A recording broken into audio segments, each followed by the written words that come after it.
Buenas tardes, compañeros. Qué gusto vernos acá en este curso que hace un tiempo Guillermo nos pidió, que le pidió a Evelyn, que es una estudiante de historia, que se juntara con el licenciado para hablar sobre un tema importantísimo de la historia del peronismo, de la historia de la Argentina, y un hecho tan importante que tiene repercusiones hasta el día de hoy y que en los discursos políticos se nota que no estudiaron.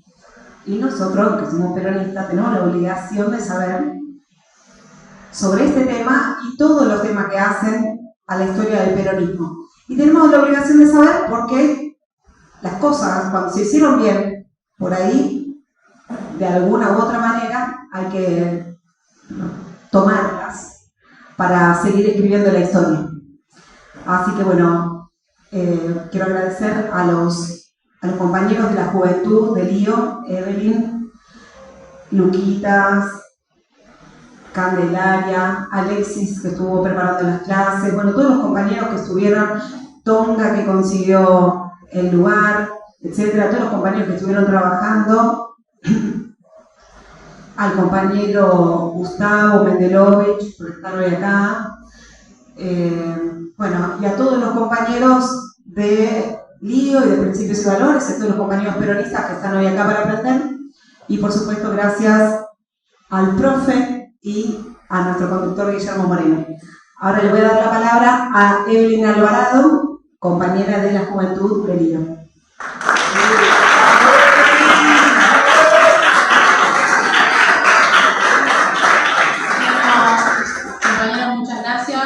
Bueno, sean todos bienvenidos a este curso, seminario sobre la Revolución del 43.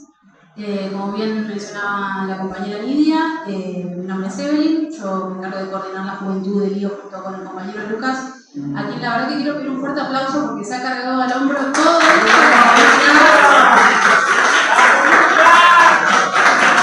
creo que está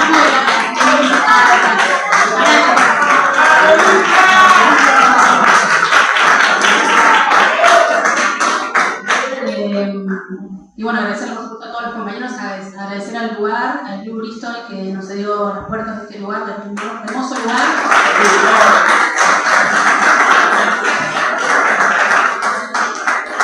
Y bueno, por supuesto agradecer la presencia del compañero Guillermo Moreno que vino, que fue el que también nos trajo esta idea, que fue el nexo conector entre lo que fue la juventud de Lío con el licenciado. Y que trajo, por supuesto, algo que comentaba la compañera recién, que es muy importante, ¿no? Yo, en mi carácter de estudiante de la carrera de Historia de la UBA, me ha pasado que, por supuesto, en todas las cátedras se ve como cierto tinte particular respecto a cuando se habla del peronismo. Hay una bajada de línea muy fuerte, por supuesto, de izquierda, y la realidad es que no solo sucede también en las universidades, sino también en los secundarios, en las escuelas. Digo, si nosotros nos ponemos a repasar cuánto sabemos nosotros de este tema desde la educación básica o indispensable, una diría que casi nada, por lo menos yo aprendí poco y nada, y en la universidad mucho menos, y si aprendí, lo aprendí incluso hasta con un tinte bastante oscuro, ¿no? Bastante negativo. Así que celebro que estén todos acá, sé que hace mucho calor, sé que bueno, es un jueves, y la verdad que celebro el compromiso, porque esto habla de que los peronistas ahora vamos a comenzar a relatar nuestra propia historia nosotros, por y para nosotros, para la historia del peronismo, por el peronismo.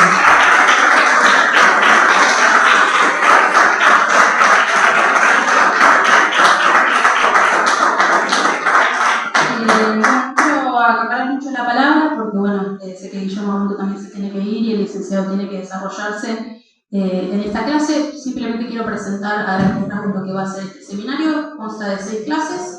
El día de hoy vamos a repasar lo que es la Argentina antes de Perón, que creo que también es muy importante repasarla, porque a veces pareciera que todo lo que conquistó el peronismo está dado, ¿no? Y que la realidad es que existió un país en donde no existía Perón, y es importante que todos tengamos esa base sólida, fuerte, para encarar también el proyecto que se viene, para encarar todos los desafíos que se vienen. La juventud tiene la responsabilidad de organizarse nos estamos organizando como la rama peronista, como nos pidió nuestro conductor y como creo que llega el momento histórico de hacerlo. Y las próximas clases, bueno, constarán, el licenciado lo va a explicar muchísimo mejor, a quien también le agradezco su presencia, su trabajo y su compromiso para llevar adelante el proyecto.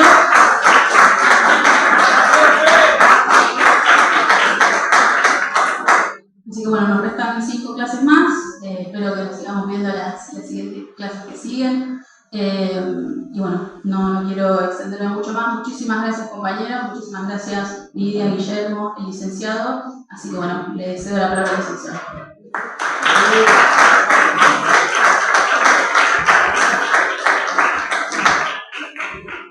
Bueno, ¿qué tal? Primero agradecer, ¿se escucha? Sí. Agradecer a todos por estar acá, agradecer a la organización que lo ha hecho de manera increíble. Bueno, lo podemos ver todos acá, el local que han conseguido, la manera en que han organizado, que han programado esto. Bueno, la presencia de ustedes es un poco el reflejo del éxito en cómo esto se ha coordinado, así que primero eso. Segundo, explicar un poco el por qué decidimos abocarnos a este periodo de 2 años en realidad, es decir, un poco más.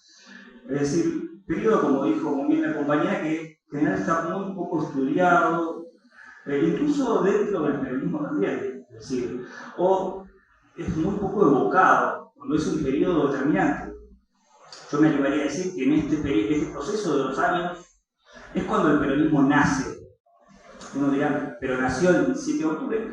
El 17 de octubre del 45 lo que nace es el movimiento peronista, lo que se conforma como, digamos, organización popular. Pero el peronismo se empieza a gestar antes y se empieza a gestar con lo que es el accionar de Juan Domingo Perón durante el proceso revolucionario que comprende estos 2 años y un poco más. Por eso es de vital importancia entenderlo. Perón, entre el 46 y el 55, tuvo 2 triunfos presidenciales. En ambos periodos asumió el 4 de junio de cada año en el que ganó la elección. Es decir, es una fecha que también fue muy reivindicada por Perón. No es casualidad que Perón haya decidido ese día para asumir ambos mandatos. ¿Sí? El 4 de junio cambió la historia de la Argentina, o fue el inicio de un cambio que no fue predeterminado. ¿Sí? No es que a partir del 4 de junio del 43 se definió que la revolución iba a desarrollarse por un camino determinado. Hubieron muchas contingencias, porque la historia está llena de contingencias. Pensar que los hechos se desarrollan como se programan, a veces es un error. Y el caso del peronismo es un ejemplo. Perón tuvo que hacerse a través de los actos. No estaba predefinido que a partir del 43 Perón iba a asumir la presidencia 2 años después. Fueron varios sucesos que no estaban definidos y que fueron el resultado de un accionar, digamos, en el cual Perón debió trabajar duro, pero principalmente gestionar, para imponer una idea y hacerla realidad 2 años después. Otro aspecto, quizás el último, quizás para terminar con esta introducción, ¿por qué decimos que es el inicio del peronismo? Porque desde la Secretaría de Trabajo y Previsión y del Ministerio de Guerra y desde la Vicepresidencia, que son los cargos que asume Perón durante este periodo, se empiezan a desarrollar ya muchas de las políticas que se consolidan a partir de su presidencia. ¿Sí? Podemos afirmar que dentro de lo que es la política social, la política económica y la política militar también, lo sucedido posterior a 1946 no es más que una continuidad, una profundización mucho más importante, porque los poderes y la legitimidad que tiene Perón es mucho más importante de lo que había sucedido anteriormente. De ahí la importancia de abarcar este periodo no solo como fundacional del peronismo, sino como la primera parte de una transformación que va a cambiar la historia de la Argentina para siempre, sobre todo la historia de los sectores populares, que es el gran legado, digamos, del peronismo dentro de una serie de transformaciones mucho mayores. Así que como introducción, no quería extenderme mucho, tal vez lo habré hecho, pero bueno, la idea ya es darle la palabra a Guillermo, digamos, la razón por la cual estamos acá. Un minuto más. Bueno, lo dejamos terminar el té.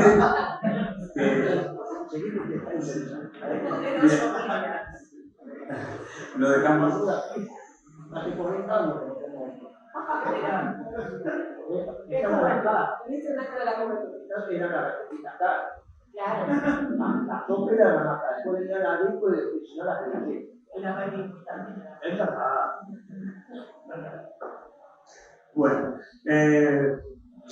Bueno, en consonancia con lo que decía, la idea es meternos en esto, en este periodo del cual se sabe poco, se habla poco, y de lo poco que se habla no se ha hablado, como decía la compañera, en buenos términos, o se ha definido este acontecimiento o este proceso de una manera que, de manera muy diversa de la manera en que se proyectó en su momento.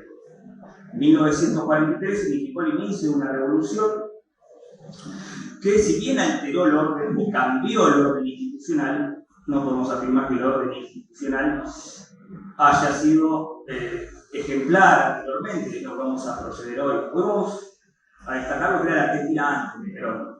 Es decir, y nos va a ayudar a entender el por qué vino Perón. Perón vino como resultado de una situación política, pero principalmente económica y social, muy característica y que hizo posible su llegada. Perón decía, digamos, no es que yo haya sido tan bueno, es que los demás fueron malos, y la idea un poco es encarar un poco estas transformaciones que se dan en la década del 30 y ingresando a la década del 40 y entender qué es lo que hizo posible que Perón asumiera la presidencia y que una vez asumido el poder en 1946, el poder ejecutivo, ganase todas las elecciones de manera abrumadora. Si ustedes posteriormente hacen un raconto de lo que fueron todos los procesos electorales, la superioridad del peronismo es notable. Perón logra una mayoría en ambas cámaras incuestionable que le permite modificar la Constitución, ¿sí?, y cambiar para siempre lo que es la justicia en la Argentina y la concesión de derechos dentro de lo que es la vida política. Así que ahora sí, le damos la palabra a Guillermo.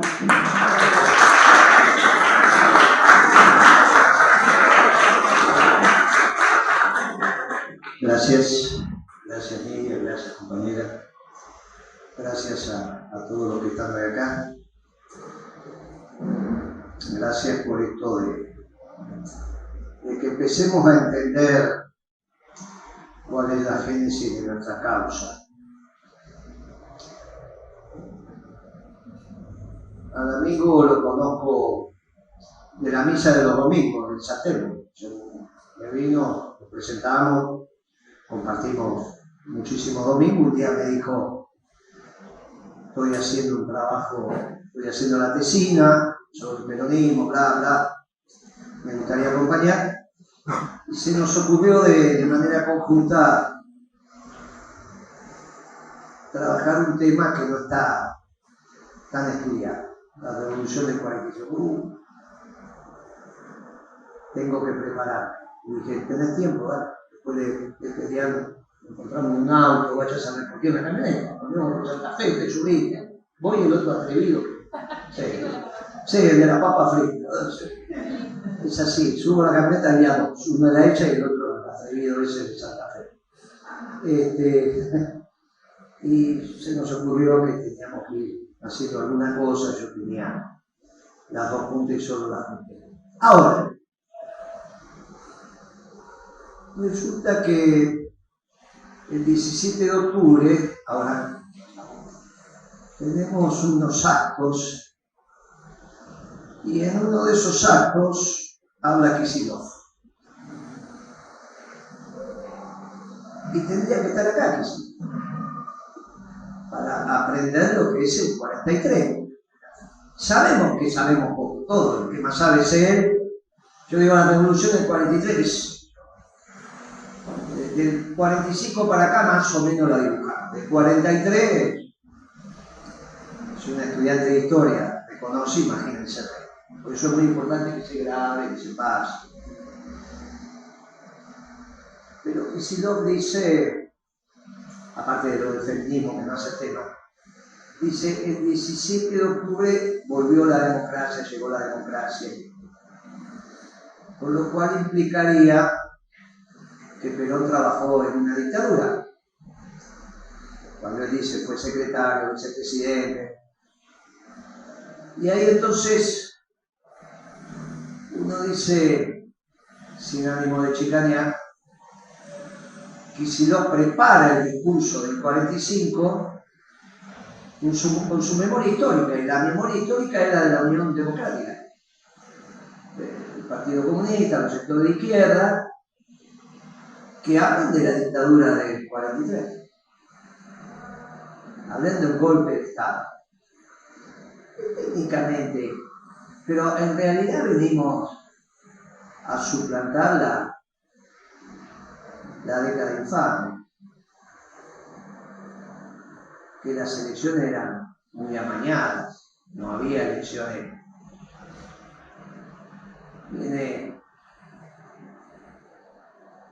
Quizás se hace las primeras elecciones donde el ejército las tiene que controlar.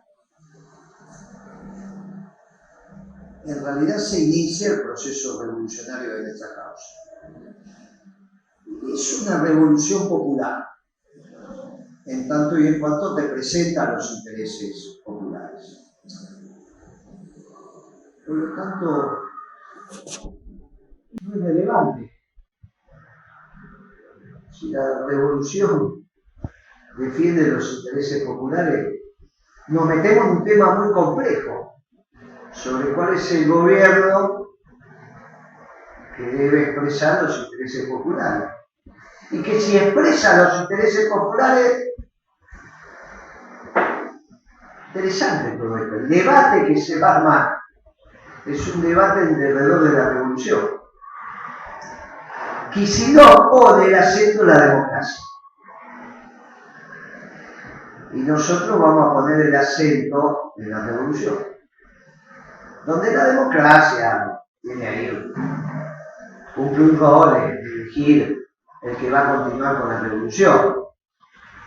Siempre intentando que sea en paz. Y ahí,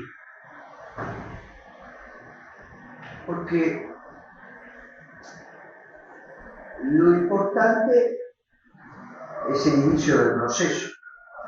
Por eso nosotros hablamos de la revolución del 43, y hablamos del golpe del 76, y hablamos de la fusiladora. Tiene que ver con qué intereses representa el gobierno. Después la manera de ser elegida, bueno,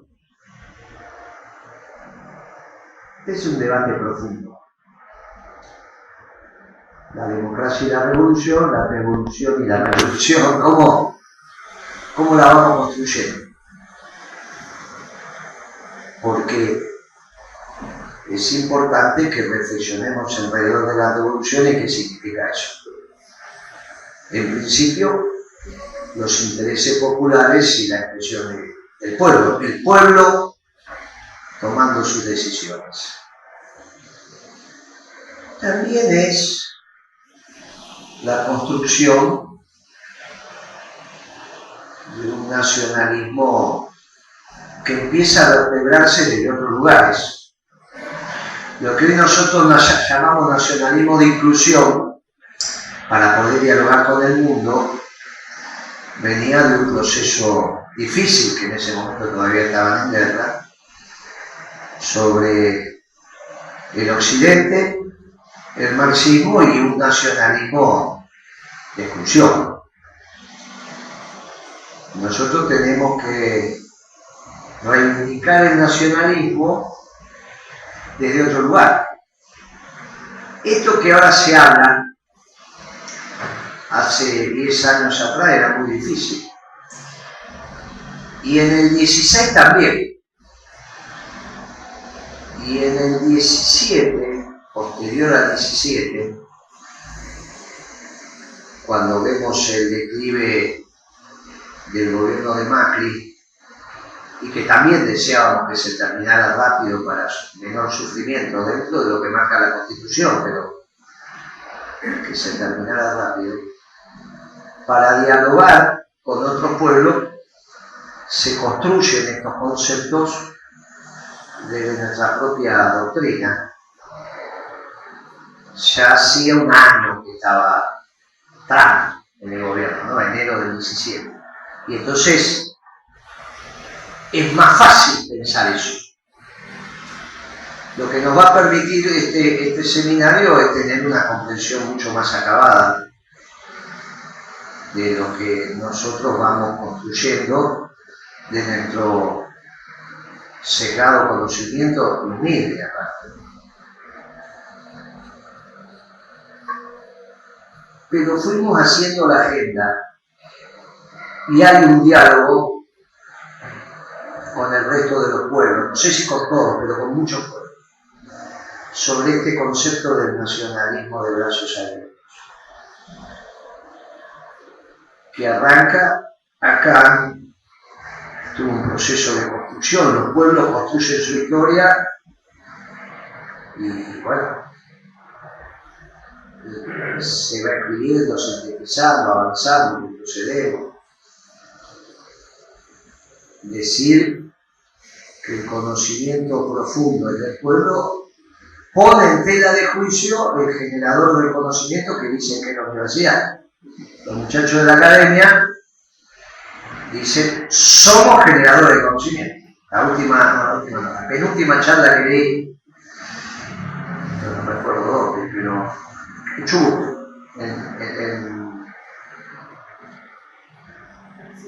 sí, el Comodoro Rivadavia, lo dice la crónica. Fuimos a la universidad, había alumnos como acá, como más, como menos. Y el tema fue el vicerrector, que era el que me acompañaba, hablaba de la universidad como generador de conocimiento. Sin faltar el respeto, porque nos estaban invitando y decían, no, hay información que te da. Conocimiento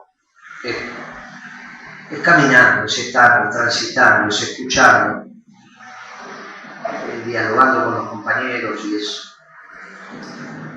Es bravo el conocimiento. Acá va a haber información, más conocimiento porque van a opinar.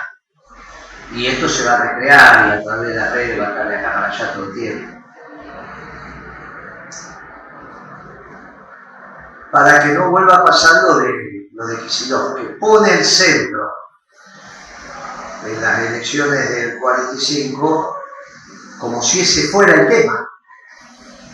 El tema es que se había iniciado la causa, daba un origen a la causa, y el 17 de octubre esa causa todavía estaba en idas y vueltas y el pueblo se expresa. Toma una conciencia toma el destino en sus manos. A veces pasa eso con los pueblos cuando es la masa organizada.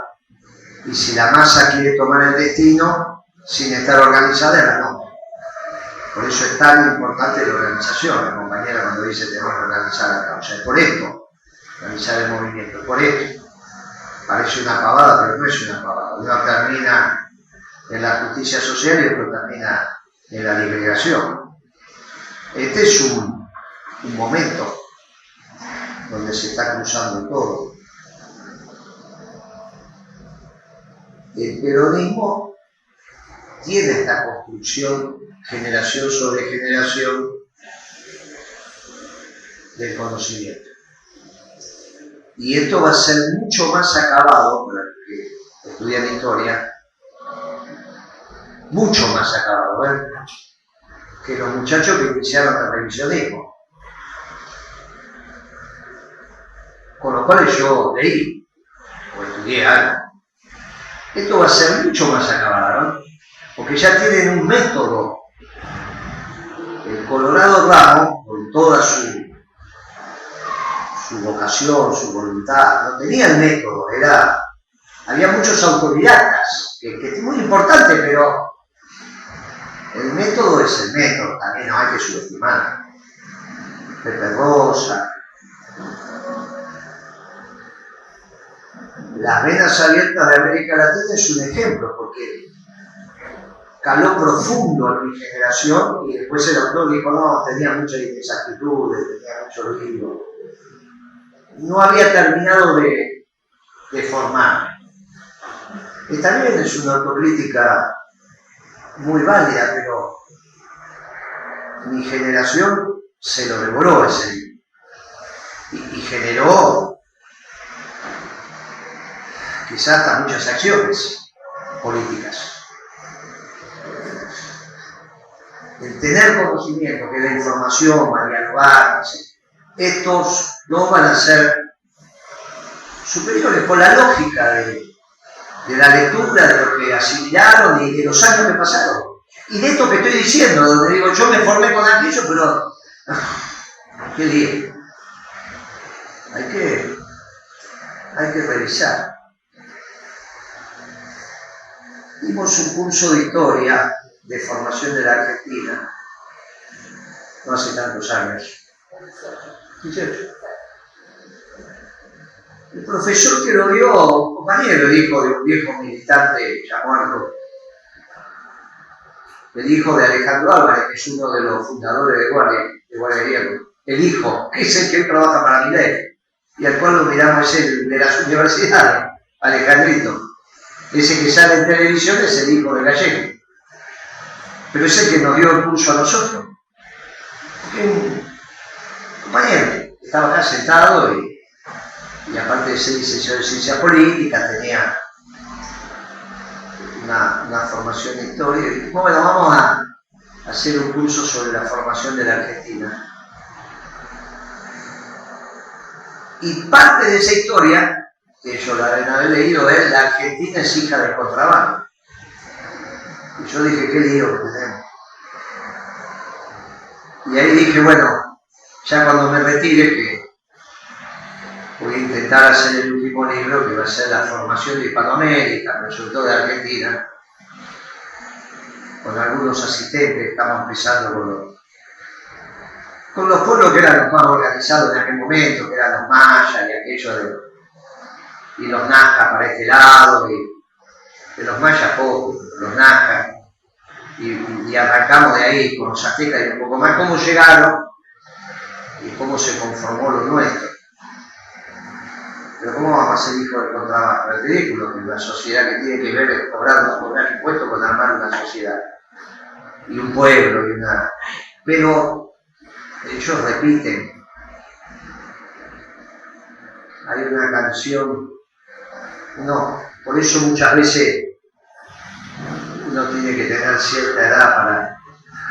Por eso digo, después de los 50 es más fácil estudiar filosofía, matemática, física, teología. Hasta ahí hay que remar y formarse en la especialidad.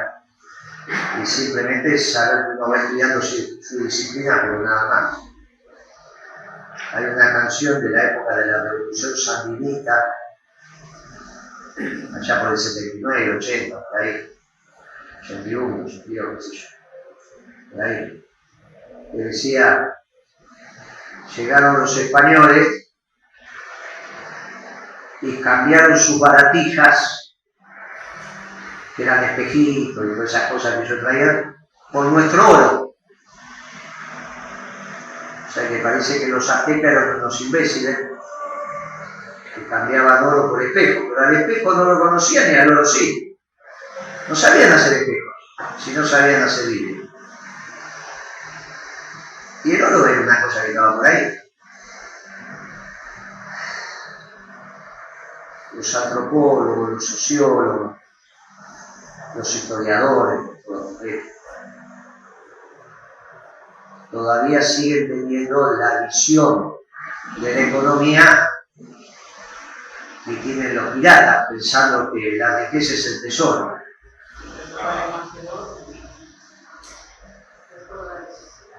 El tesoro. Como si la economía fuera el tesoro. Pero todavía no se sabía que la economía es el trabajo. Miren si Milei va a ser nuevo. Milei es recontra viejo. Está en esa economía que pensaba que no era el trabajo lo que generaba, que es el tesoro. Por eso robaban el tesoro. Total, ya tiene el tesoro. En todo caso, el que tiene el tesoro compra los bienes que se hicieron con trabajo. Cuando España deja de trabajar y lo único que tiene es oro, que se termina el imperio. Claro, pero no es fácil esto, muchachos. Y no es fácil que el resto de las disciplinas lo incorporen. Por eso estas historias son tan interesantes. Y ahí vamos incorporándonos en el conocimiento. Acá es el conocimiento de la causa, la revolución del 43. Nos metemos sobre una revolución y vamos a aprender. Y quizá de acá surjan muchos pibes que les interese la historia. Que aparte, qué sé yo, hagan historia y hagan cursos de economía, por estas pavadas que estamos diciendo, pero van a ser entonces historiadores bien interesantes. Y quizás surja la necesidad de releer la Roca y a ver qué pasó con Roca, un tucumano, 1,65 m y unos piecitos así, por ahí está el museo. No comían en esa época, ¿qué podían comer? Eran chiquitos. Aparte la comida tiene mucho que ver con eso de pesar 90 kilos y ser musculoso. Estos eran chiquitos. Eran muchachos chiquitos, físicamente. Pero con una cabeza, por ahí hay que releerlo y entrar en los debates. Con el progresismo seguramente, pero desde el nacionalismo de inclusión, incluyendo a todos. Ahora que se puso de moda Paraguay, empiezo a decir, ¿qué pasaría con la pobreza en Paraguay si le mandamos a todos los que viven acá? ¿La pobreza cuánto llegaría en Paraguay? No. Entonces hay que aclarar que están bien, pero es un modelo que expulsa compañeros que nosotros recibimos con brazos abiertos y lo incorporamos y son nuestros, como los coreanos, como todos. Porque es ese nacionalismo que se construye en la práctica. Ahí. Incluso cuando las vacas tienen un buen jugador de su equipo que es chileno, le gritan chileno después de hacer gol. Y después nos peleamos. En la cancha el chileno hace un gol y le empiezan a gritar chileno, chile. Somos así, somos gente rara. Somos gente, por eso pudimos hacer esto. Pero lo que les quiero transmitir es cómo vamos avanzando plano sobre plano en el conocimiento, y esto nos va a dar militantes mucho más formados que mi generación, muchísimo más formados. Ya están formados en teología, en filosofía, o sea, hay grupos ahí que estudian filosofía y teología. Bueno, ahora tenemos el cura enfermo, pero pueden convocar al obispo, que también está formado, el montenegrino. Es muy importante, nos da solvencia para la definición de la política. Ninguno de ustedes hubiese hecho mi curso de prisión. Ninguno de ustedes, gobernador, no hubiese hecho mi curso de prisión. En esos dos acápites iniciales. Del feminismo ni hablemos, y voy a decir que empezó en el 45.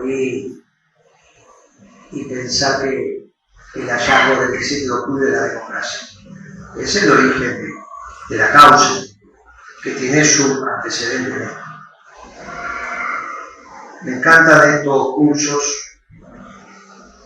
me encantan que los profesores tienen que formarse, me encanta la síntesis que van a hacer,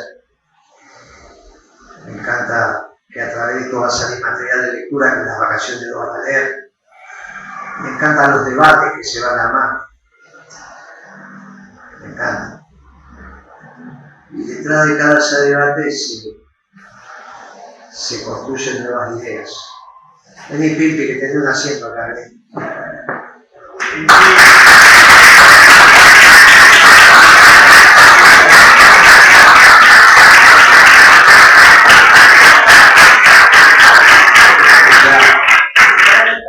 No pudiste pasar desapercibida porque tenías tu asiento ahí, pero quería pasar desapercibida porque...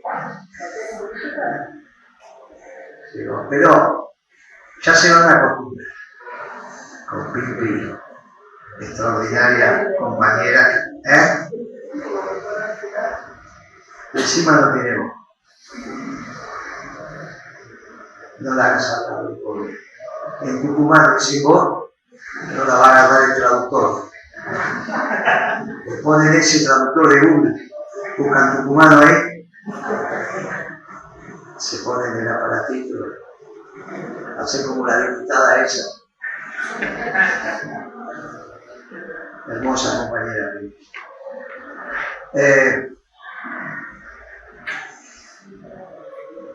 Nosotros se van formando compañeros muy superiores a nosotros. Eso es lo bueno. Muy superior. Y nosotros estamos orgullosos de mi hijo, el doctor.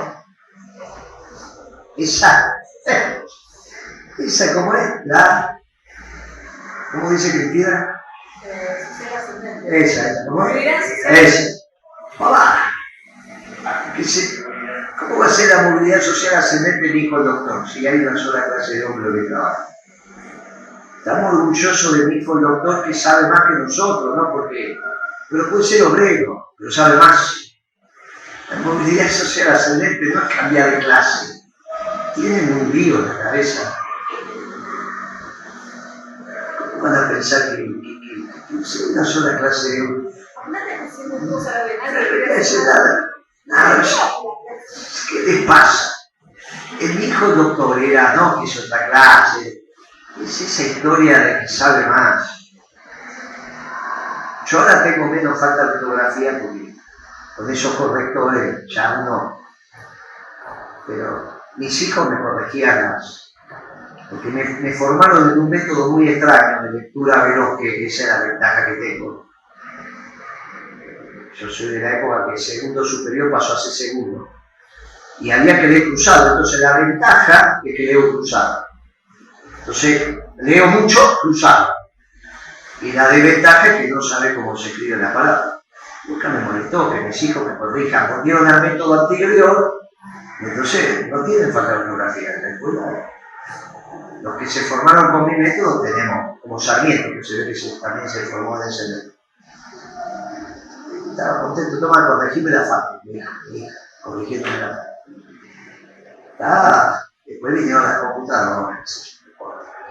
No eran tampoco tan no tenían imagínense, en el 84, 85 no eran gafas. Esto nos ponemos contentos que los nuestros sepan más que nosotros. Sepan más. Y esto sirve para eso. Sirve para que reconstruyan en su cabeza lo que fue la revolución del 43. Que insisto, nosotros así como no sabemos mucho del Congreso de la Productividad, nosotros un poco más, porque lo tuvimos que estudiar, me di cuenta que era lo mismo. Pero si no se sabía, tampoco se habla del 43, por esa influencia del discurso de Kicillof, que es esa historia. Y también tenemos que hacernos cargo de eso, de cómo se va construyendo el nacionalismo de inclusión. ¿Cómo se va construyendo el nacionalismo de inclusión? Hasta que se termina de sintetizar como concepto. Y ese concepto se refleja. Hubiese sido fantástico Kicillof haciendo ese discurso. Diciendo en el 43 empezamos a construir un concepto que ahora los pueblos del mundo empiezan a adoptar, que es el nacionalismo difuso. Pero no dijo eso. Dijo, volvió la democracia, o llegó la democracia, no sé qué cosas raras. Yo les agradezco enormemente la participación. Las obligaciones es anacrónica. Obviamente que tengo que hablar cosas para estar en el candelero, pero me encantaría quedarme acá, después lo voy a escuchar. Es así la vida. Tengo que cumplir mi rol por algún tiempito más y después ya. Los pastores nuestros, en vez de decirme el conductor, me dicen Moisés. Todos se pusieron de acuerdo. Y Moisés vio, pero no llegó. Y yo le digo, seguramente tiene razón, no le hagas caso a eso de que hablaba contigo, yo te voy a hablar contigo, pero me voy a escribir la tabla de la ley. Pero se los acepto porque dice, vio y no llegó. Ojo con esto, porque se tienen que preparar para... Ustedes van a llegar y los debates van a ser. Le pasé un debate atípico, que a quién se lo iba a pasar, pobre, la única que duda es. Me pasaron por WhatsApp, uno de mi edad, un escrito larguísimo, de esos WhatsApp que ya es tan largo ya no te gusta ni.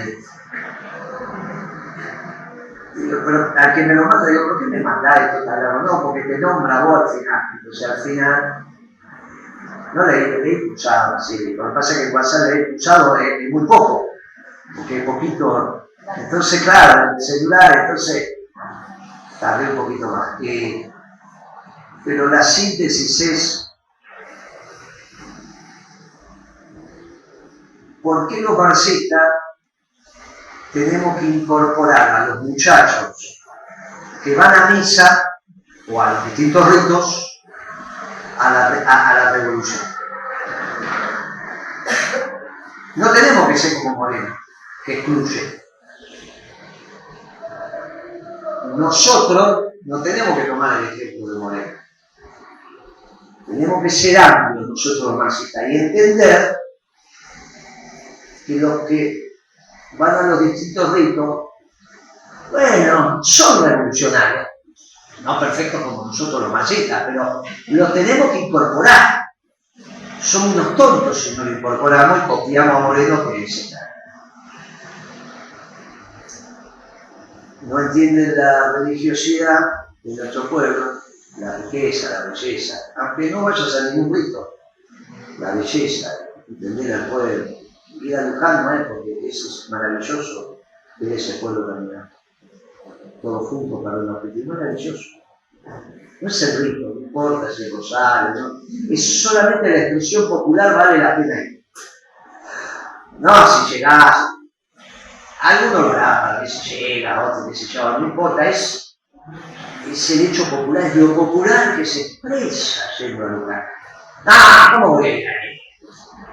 Fetichistas que le rezan a una cruz de madera, de oro, a formas de madera, de cerámica,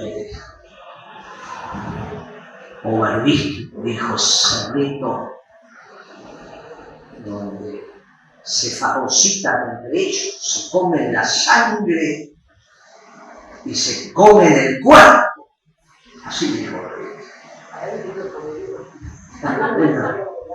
Dice, pero ¿cómo pueden tener un rito donde tomen la sangre y se comen el cuerpo? Parecen los incas. Dice, qué locura que tienen una locura y piensan que están formados. La pobre Pimpia, 3 minutos, ya lo había leído y estaba dando su explicación y queda absolutamente correcta. A vos no te lo traje, no te lo mandé porque era muy largo, porque tenía que elaborar todavía, pero ya como ya tiene un poquito más de tiempo.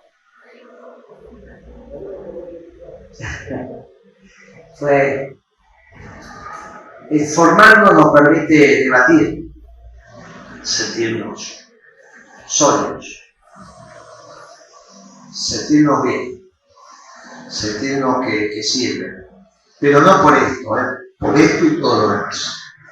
Yo los felicito, voy a escuchar las clases, supongo que después habrá los debates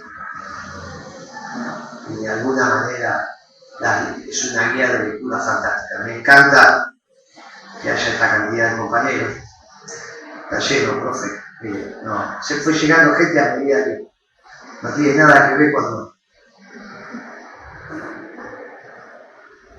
No tiene nada que ver. Se llegó hasta el fondo ya. Salen del trabajo y bien. Está muy bien. Me encanta, militamos con mucho más ahínco, con mucha más ganas. Me parece bien. Y sepan que van a ser mejores que nosotros. Esto, nosotros, bueno, tuvimos varias dictaduras, no era posible tener esto, juntarnos, era difícil. Los curas hicieron bastante de esto y después los curas tenían un límite, digamos. Pero empezamos con los curas, así que los curas. Me parece encantador. Quería estar en la primera charla simplemente para decirle que valoro enormemente.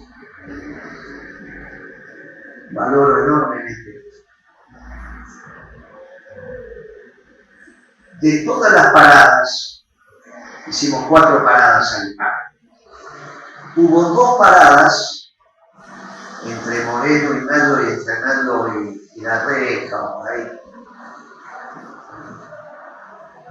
que me aprendí todos los métodos de lucha que hay en la Argentina, porque todo lo que estaban alrededor explicaban cuál era la mejor manera de pelear. Que si MMA, que si la lucha, que si el boxeo, que si esto, a eso también lo vale, pero es integral. Es integral. El cuerpo y alma. Es integral.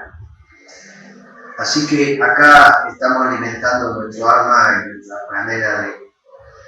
Les digo que estoy muy satisfecho con lo que han hecho.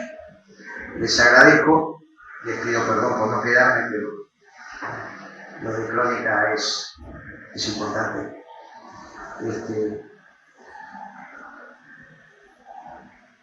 Esto de la comunicación también tiene su historia. Y aprovechemos mientras tanto que se ve terminando cuando aparezca la plata. Esto funciona así. La vida funciona así. Así que no nos sorprendamos. Aprovechemos ahora para decir lo que tenemos que hacer. Felicitaciones a nuestros oyentes, felicitaciones a los docentes, felicitaciones a los organizadores, fundamentalmente porque la causa se los agradece. Muchas gracias.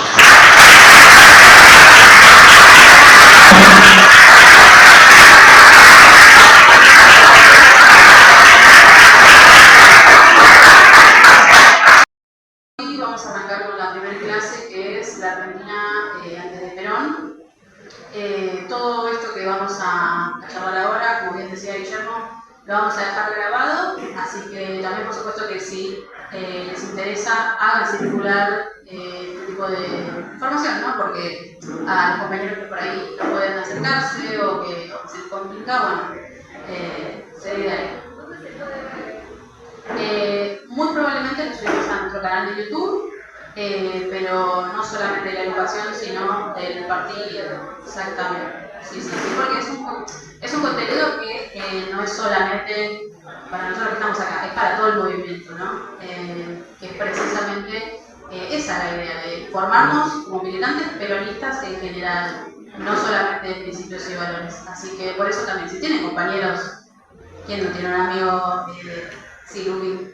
Por eso está el formulario, que ahí dejaron su mail y su teléfono, pero sobre todo el mail que no sé si le llegó, pero ayer le enviamos un mail para confirmar la clase, la idea de nosotros ese mail, cambiarle los links de las clases, si hay un contenido de la bibliografía, mandarlo.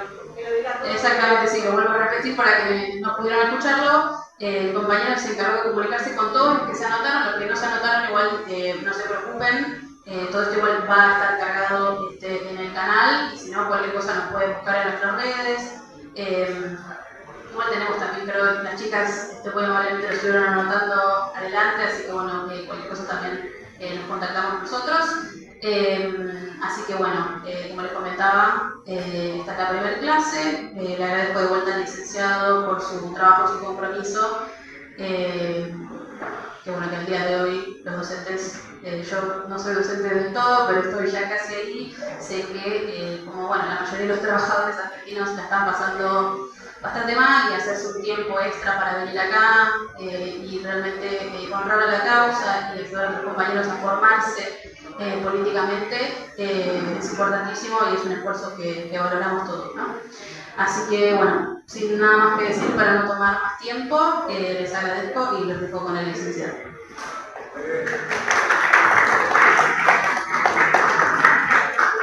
Bueno, antes de iniciar, retomar, iniciar más profundamente o ir de hecho a los contenidos específicos, aclaro que vamos a dejar los últimos 20 minutos para que ustedes, si tienen alguna pregunta o un comentario, digamos, se puedan expresar, se pueda hacer una suerte de debate dentro del tiempo con el que contamos. Digamos, la idea de hoy es terminar a eso de las 8:30, por lo tanto, bueno, la idea por hoy, la clase de hoy es más corta, razones, digamos, obvias, pero bueno, dejar ese tiempo, digamos, como para que si tienen una pregunta, algún comentario, alguna participación, bueno, lo pueden hacer. Obviamente es la lógica que vamos a tener durante el resto de las clases también.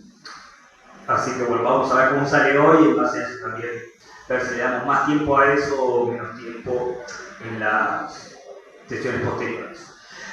Bueno, el seminario es sobre la revolución del 43, pero bueno, no podemos hablar de la revolución del 43 sin saber lo que pasaba antes, porque necesitamos responder a la pregunta fundamental de por qué. ¿Por qué hubo una revolución en 1943?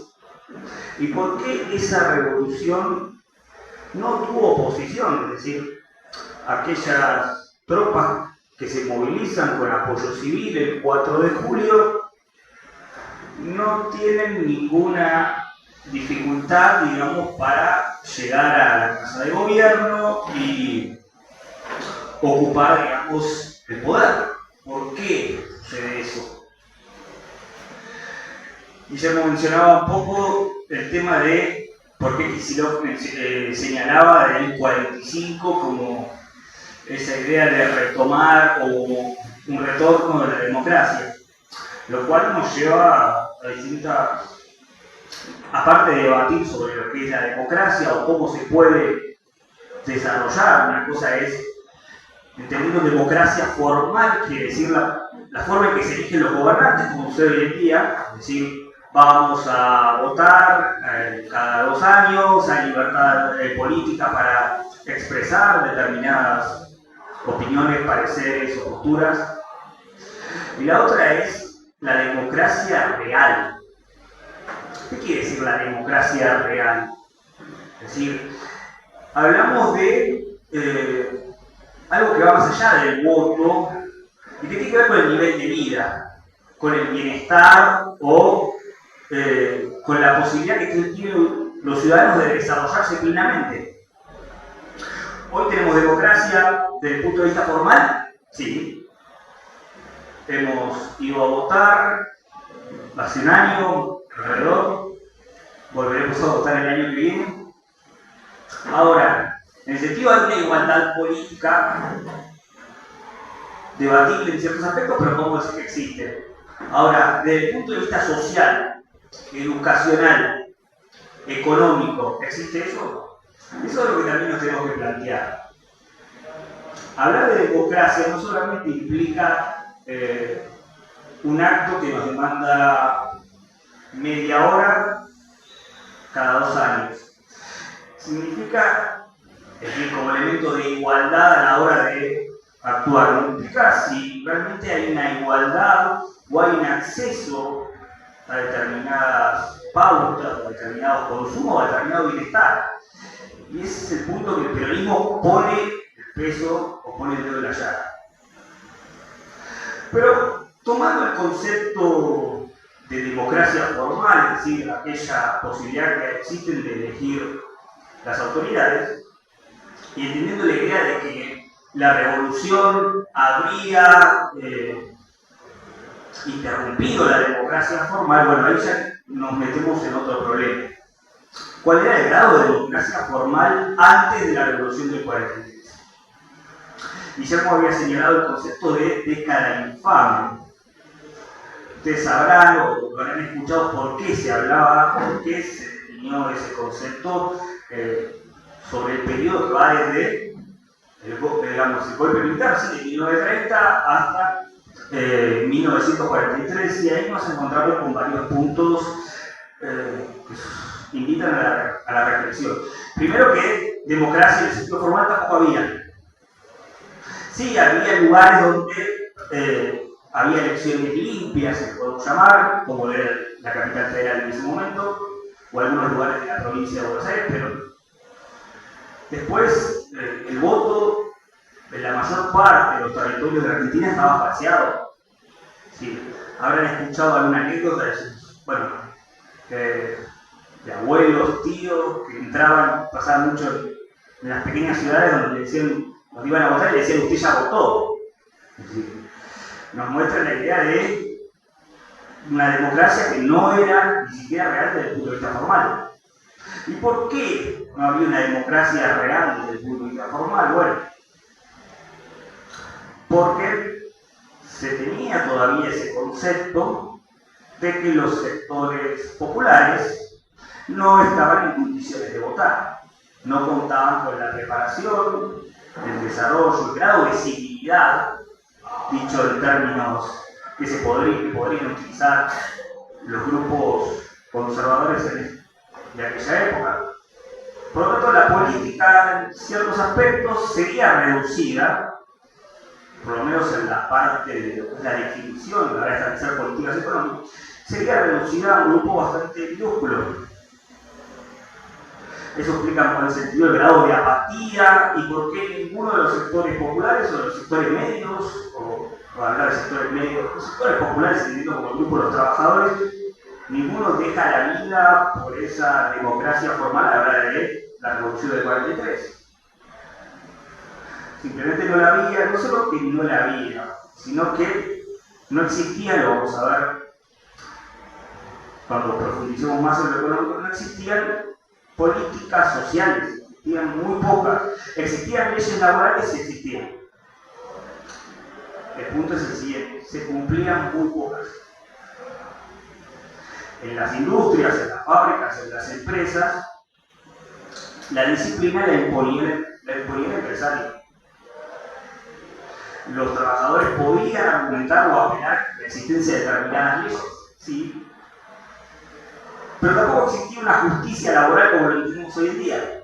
La idea del derecho laboral y la idea de un fuero laboral y un juez laboral tampoco existía en esa época. Si una persona era despedida de manera arbitraria o no se le representaban los derechos que tenía que ir ante un juez civil. Imagínense, en un juzgado civil, el tiempo que podía demorar, literalmente fallaban en favor de los sectores empresarios. Entonces, cuando analizamos el concepto de democracia formal, también tenemos un problema, de la misma manera que lo tenemos desde el punto de vista social. Existía la ley de 8 horas, sí. Existían algunas leyes de indemnizaciones para algunos gremios, sí. Bueno, el tema es de qué puntos esas leyes, esas normas en realidad se podían llevar a la práctica. Por supuesto que no había leyes generales, muy pocas, sino que cada gremio podía lograr sus beneficios o sus derechos en base a su capacidad de presión. Y además, si nos metemos más de lleno en lo que es este periodo, vamos a encontrar que la falta o el carácter incompleto de la democracia lo podemos encontrar de distintos aspectos. Desde la dimensión cultural también, desde la dimensión deportiva lo mismo. ¿Desde qué punto los sectores populares podían acceder a este tipo de actividades? Digamos, como va a suceder después. qué grado de consumo o qué acceso a bienes o cuál era el poder de compra de los trabajadores. Y ahí nos encontramos con algunas cuestiones que tenemos que ponerlas sobre la mesa. Si uno analiza, no hay mucha información en cuanto a lo que es los censos. Saben ustedes que hoy tenemos censos cada 10 años, pero en esa época hay pocos. El último censo que se había hecho era en 1914, después hay un censo industrial, un censo de la actividad general en 1930, pero el próximo censo lo tenemos recién en la década del 40. O sea que la información con la que trabajamos es reducida, pero nos muestra datos que no se pueden, que no pueden soslayarse. Que es que de los sectores obreros y de su vida tenemos mucha literatura. ¿Sí? Mucha literatura que nos ofrece, digamos, un panorama sobre cómo era el estilo de vida, del cual podemos decir que un 40% de los salarios se iba en la vivienda. Alguno dirá, bueno, a mí nos pasa lo mismo. Bueno, sí o no, pero nos muestra, digamos, cuáles eran las condiciones y cuál era el acceso a determinados recursos. Lo mismo pasaba con la salud. El acceso a la salud era muy limitado por parte de, incluso por buena parte de los sectores medios. Con las actividades culturales pasa lo mismo, e incluso con lo que es el consumo secundario. Del consumo secundario ni hablemos. Para los sectores obreros, el consumo de bienes secundarios, bienes que no son alimentos, estaba casi vedado. Hay un texto muy interesante que se llama, tiene este título, para cuando los trabajadores salieron de compras. Antes de la década del 40, los trabajadores no salían de compras como lo entenderíamos hoy en día. No iban a comprar ropa, no podían acceder a bienes culturales y era muy limitado también el acceso a electrodomésticos. El tema de la vivienda era determinadamente problemático, no solo por el costo de los alquileres. La vivienda propia era un desafío mucho mayor, sino por el problema del hacinamiento. Podemos decir que determinadas familias tenían vivienda, sí, tenían vivienda o podían, digamos, ocupar un lugar, pero ¿cuántas personas teníamos en determinados sobre un grupo reducido de metros cuadrados? Entonces, si nos metemos en esa clase de estadísticas, nos van a presentar un mundo que incluso para la época de hoy nos parece disparatado o puede parecer escandaloso. Y esa es un poco la realidad, y ese es un poco entender el porqué de la revolución del 43.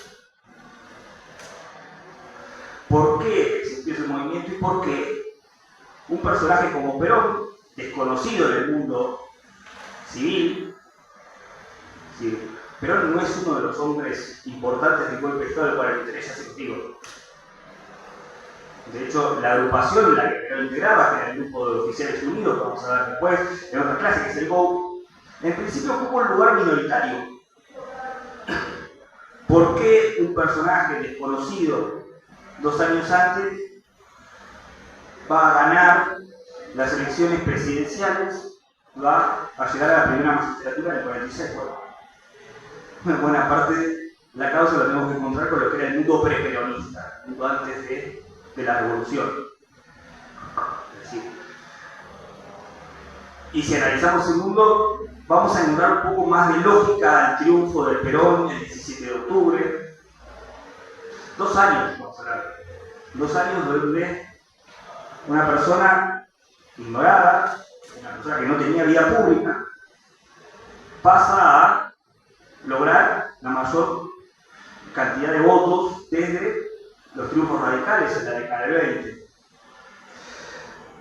Y como señalé yo un poco antes, los no peronistas, o aquellos que gobernaban anteriormente, hicieron mucho para eso.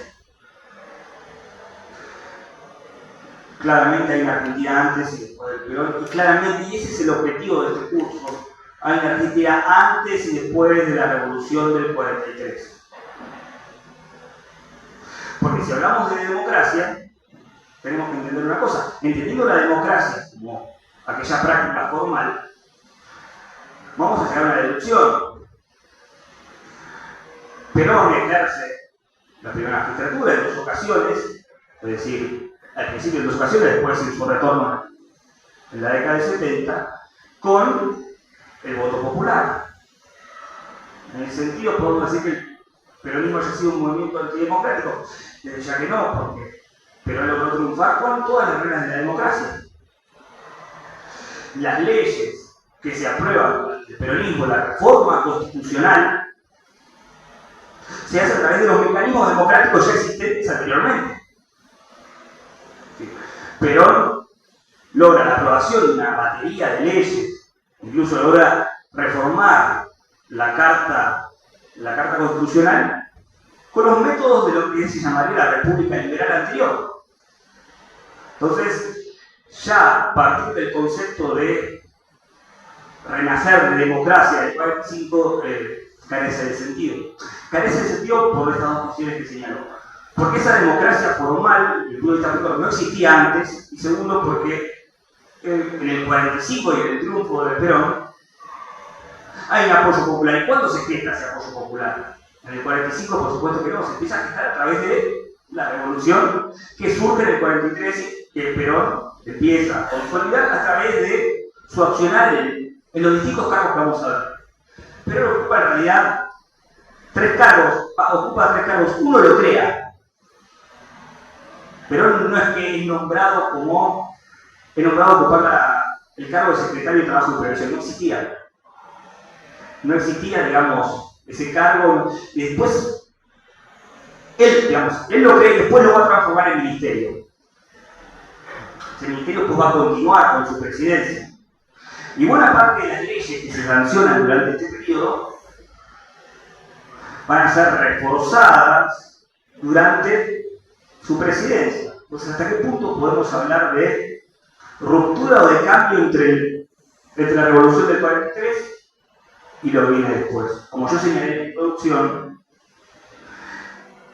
el ejercicio de la presidencia por parte de Perón durante el 46 y después durante las siguientes 2 etapas, en muchos aspectos no ha sido otra cosa que la continuidad de sus políticas sociales. Políticas sociales, culturales y militares que ya estaban presentes y que ya se habían desarrollado en la revolución del 43. Si no, no podemos entender el triunfo de Perón en el 45. No hay explicación. Ahora bien, ¿cuál es el mundo en el cual el peronismo se desarrolla? Vamos a ponernos un poco en contexto. ¿Qué estaba pasando en la Argentina desde el punto de vista económico? En la década del 30, el círculo estuvo, digamos, auspiciada por una crisis a nivel mundial, que fue la Gran Depresión, que paralizó el comercio mundial y que afectó todas las economías del mundo, pero la Argentina principalmente porque supuso una variable en el esquema económico. Hoy Guillermo nos habla constantemente de lo que es la importancia de industrializar el país, o de profundizar, digamos, el desarrollo de determinadas industrias que son fundamentales para el desarrollo económico, social y político de la Argentina.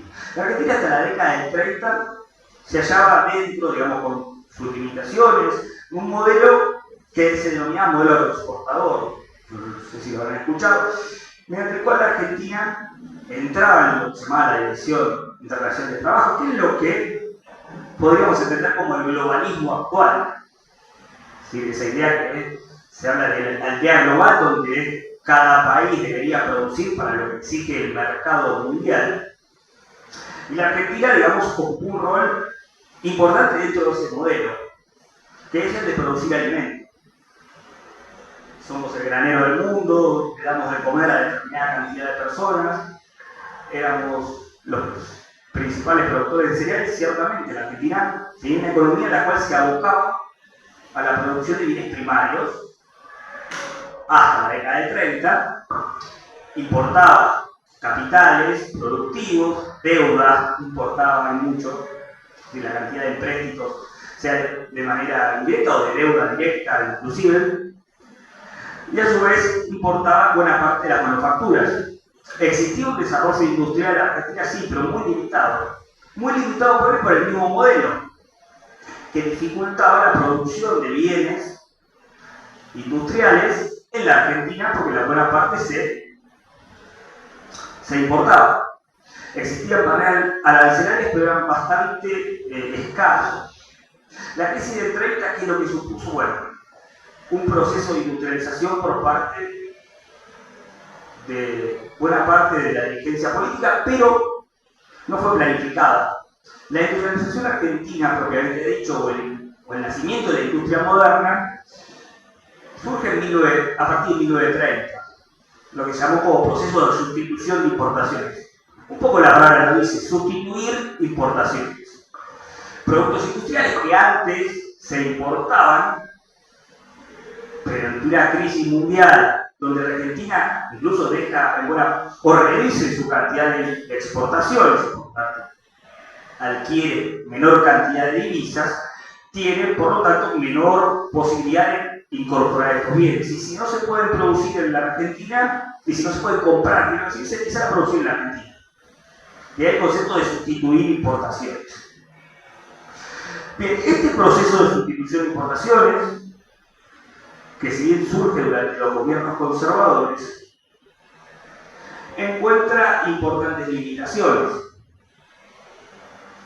Estas limitaciones tienen que ver principalmente porque es un proceso que se da en buena parte a pesar del gobierno. No es una política planificada, no, simplemente no hay divisas. No hay divisas, entonces como no hay divisas hay que evitar la salida de la moneda extranjera para poder comerciar, y ahí el Estado empieza a adquirir un rol importante en la economía en la década del 30. Ahí surge aquella institución que hoy tanto se habla, o que durante la campaña tanto se habló, que fue el Banco Central. El Banco Central se crea ¿para qué? Para controlar el valor del peso nacional ante la falta también de divisas extranjeras. El Banco Central, que no es nacional, en realidad el Estado tenía una parte, era en buena parte capital privado, surge con esa idea de centralizar todas las operaciones de divisas, controlar el tipo de cambio, regular la tasa de interés, y a su vez también empiezan, paralelamente a lo que es la creación del Banco Central, determinadas medidas que muestran un Estado que hasta ese momento no había existido, que es el Estado intervencionista. Un Estado que interviene ya activamente en lo que es la producción y distribución de bienes y servicios. Ahora, ¿de qué manera interviene? Bueno, ustedes no se han escuchado hablar de lo que fue el Pacto Roca-Ranzio. Se ha filmado una película, se ha comentado mucho, que terminó con un escándalo, una ola de corrupción política y un asesinato en la Cámara Alta, y nos muestra un poco lo que era un Estado que intervenía, pero que intervenía en buenas partes o lo que tenía que ver con la distribución para un solo lado. Un Estado que, ¿en qué consistía ese pacto? Bueno, en asegurar a los sectores productores de carne y a los frigoríficos, tanto a los engordadores, criadores, pero principalmente a aquellos intermediarios del mercado exterior, asegurar los mercados europeos. No sé si han escuchado ustedes hablar de la famosa frase de Julio Roca Hijo, que era vicepresidente durante la primera etapa del gobierno conservador. La Argentina es, parafraseándolo, en su integralidad, una parte importante del Imperio Británico. Sin un vicepresidente dijo eso. Y tiene que ver un poco cómo se manejaba la política comercial argentina hasta ese momento. Es decir, una Argentina totalmente afectada o asociada a los intereses británicos. ¿En qué consistió ese pacto Roca-Ransome?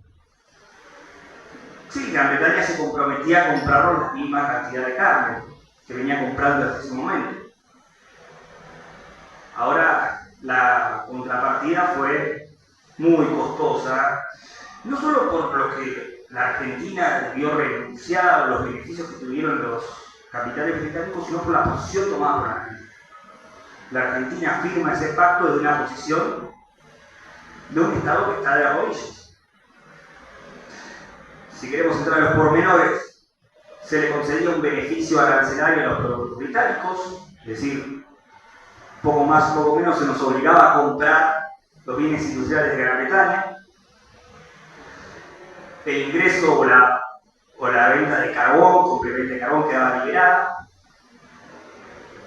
De la misma manera que las empresas británicas disponían de todas las facilidades en la Argentina para poder desarrollarse sin ningún control del Estado. En ese momento, buena parte de las industrias británicas tenían que ver con los servicios, como el transporte, la electricidad. En buena parte era de propiedad británica y se les liberaba para poder accionar libremente. No es solo los beneficios que se dio a Gran Bretaña, sino la posición que tomaba ese gobierno y la manera en que se asumía ese gobierno conservador. Y nos da una muestra de lo que, del proceso que alteraba a la Argentina y desde qué punto de vista se hacía política en la Argentina. Por supuesto que la industrialización generó mayor cantidad de puestos de trabajo. Ahora, esa industrialización principalmente afectaba a los rubros textiles, la industria liviana, la industria sencilla, la que no requiere gran cantidad de capital. En un principio la industria textil, o en menor medida la metalmecánica, se desarrolló, pero eso no vino de la mano de una redistribución de los ingresos. Como ya hemos dicho, los salarios de los trabajadores apenas o de buena parte de los trabajadores apenas le garantizaban la posibilidad de subsistir y pero muy escasa posibilidad de ahorro, diría casi inexistente. Es decir, hubo un proceso industrializador donde se multiplicó la cantidad de fábricas, la cantidad de industrias, la cantidad de establecimientos productivos, y fue algo importante para advertir el tema que buena parte de los protagonistas de ese proceso, porque los procesos productivos requieren de capital, pero requieren de trabajo, que es lo que le da valor al producto, a un bien, como lo decía Guillermo aquí. Un bien, el valor de un bien no lo medimos únicamente por la escasez que pueda tener, dicho en términos liberales, sino lo medimos por la cantidad de trabajo que tiene. Y en ese aspecto, el rol del trabajador es determinante para la producción de un bien. ¿Y qué es lo que recibían los trabajadores por su rol determinante o fundamental en la producción de ese bien? Una parte muy pequeña. Entonces, tenemos un terreno económico y social que va preparando el terreno, va preparando el escenario para que la política empiece a sufrir ciertas transformaciones, y a esto lo acompañamos. Que estos trabajadores, además de recibir salarios bastante diminutos, por decirlo de esa manera, no tenían la posibilidad de votar. El terreno para la revolución estaba bastante tendido. Y en esto es que nos tenemos que detener a la hora de explicar las causas y entender que esta revolución no vino de un repollo o no vino de un día para el otro. Y otro elemento que también la hizo posible fue el surgimiento del nacionalismo, un nacionalismo que, si bien existía en esa época, era un nacionalismo de élite que había tenido, digamos, puesta en práctica durante el gobierno de José Félix Uriburu desde el 30, pero que era un nacionalismo que se pensaba desde arriba, que se veía como disciplinador de los sectores sociales en vez de como integrador. No se trataba de un nacionalismo de inclusión, sino un nacionalismo de separación. Ese nacionalismo va a empezar a transformarse y va a adquirir cada vez más adeptos en las Fuerzas Armadas. Uno de estos hombres en el cual va a tener gran eco es el general Perón, el coronel Perón, ya después general, y en buena parte de los sectores, sobre todo de lo que es el ejército, no tanto la Armada siempre tuvo su carácter liberal en ese sentido, pero el nacionalismo que va transformándose en popular, o adquiriendo ribetes populares, y que va ganando filas no solo en el ejército, sino también en distintos sectores intelectuales, como lo va a hacer Forjas y sectores del radicalismo que estaban alejados de la corrupción, como en sectores sociales también. Ese nacionalismo va a hacer eclosión o va a tomar el protagonismo claramente en la revolución del 43. Al principio no. La revolución del 43 es una revolución nacionalista, sí, pero visto en perspectiva, en un principio es difícil establecer objetivos porque los revolucionarios estaban bastante divididos entre sí, por más que después el carácter nacionalista o el grupo va a aflorar y el grupo nacionalista va a imponerse. Bien, como consecuencia de la industrialización, y bueno, vamos concretando un poco este proceso de preludio a la revolución, la sociedad argentina empieza a consolidar un proceso que ya venía desarrollándose con el modelo agroexportador, pero que tiene su lógica, digamos, si seguimos la lógica de ese mismo modelo. ¿Qué nos encontramos hoy en día cuando analizamos la población? La Argentina es un país muy vasto a nivel territorial. Ahora, si analizamos la distribución de la población, notamos una contradicción muy grande entre provincias centrales, con una gran cantidad de habitantes, y provincias del sur y del norte, con una cantidad de habitantes insignificante en comparación con su territorio. ¿Por qué sucedía esto anteriormente? Bueno, el modelo agroexportador había significado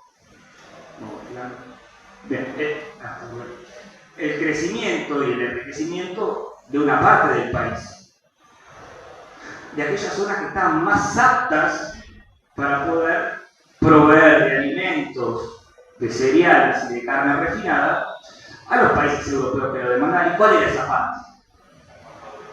La Pampa Húmeda, muy bien. Las provincias de Buenos Aires, Córdoba, Santa Fe, una parte de Entre Ríos, cada vez menor. Y que además, un modelo que va a tener una gran beneficiaria, que si bien, en una ciudad que si bien no produce, digamos, no genera ese tipo de bienes, pero es el puerto de salida para que esos bienes puedan salir hacia Europa, que es la ciudad de Buenos Aires.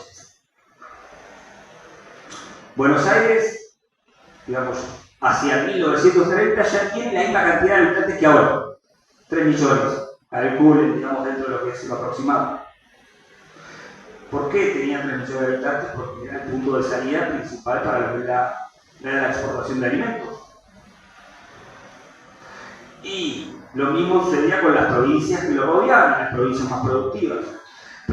Si uno cuenta Buenos Aires, ciudad, provincia de Buenos Aires, Santa Fe, Córdoba, Entre Ríos, nos encontramos con el 70% de la población. ¿La industrialización supuso ir hacia atrás con eso? No. Todo lo opuesto. ¿Por qué? Principalmente porque ante la crisis y la Gran Depresión, la Argentina disminuyó su producción de alimentos. Por lo tanto, ¿cuál fue al principio el sector perjudicado? El campo. Sí. Cuando decimos el campo nos referimos principalmente a los sectores arrendatarios, aquellos que no disponían de una vivienda o de un terreno propio y alquilaban el terreno para producir, teniendo que pagar una parte importante, como sucede hoy en día, de la producción. Guillermo siempre habla de lo que es la pampa húmeda y de lo que es los terratenientes. Es decir, ¿qué pasa? Hay una cantidad de sectores que viven de la posesión de tierras y que no producen,